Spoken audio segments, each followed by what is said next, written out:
When I moved to Skid Row in 2006, I didn't even have an email address. I didn't even know what the email was. And so that's pretty much where my community activism started from. It was just, I was just a word of mouth, you know, with boots on the ground, talk to people on a one-on-one basis. And so once I started accumulating all of these different energies and different stories, how do I transfer and share that information with those in positions of power? So it's important because I wouldn't have even found the shelter if it hadn't been for the internet. I wouldn't even been able to find my way.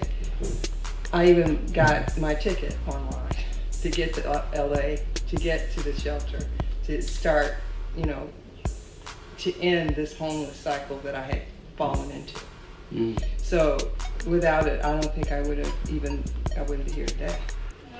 Yeah, I have online classes sometimes. I have online quizzes. I had a teacher who had me do online quizzes every week. And luckily my sister was paying the Wi-Fi at that moment, and I had good, speedy Wi-Fi.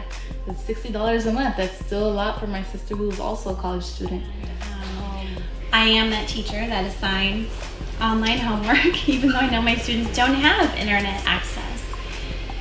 And even though I know that, I'm not going to hold them back because I, like many of you in here, know that they are the important ones.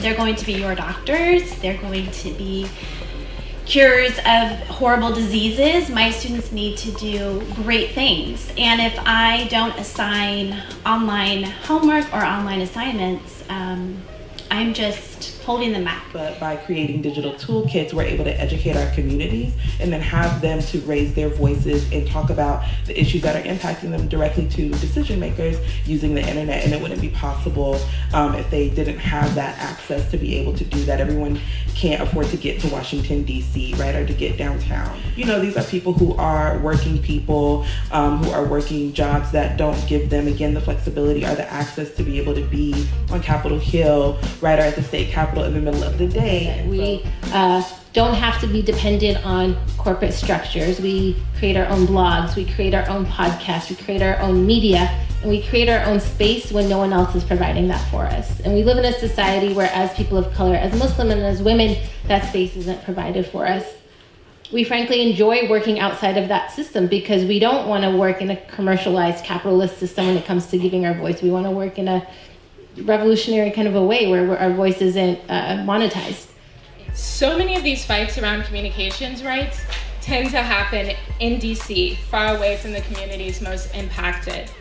It is crucial for our communities to be able to be heard, to be able to tell our stories, and for the folks in DC to not make any decisions around policy without us.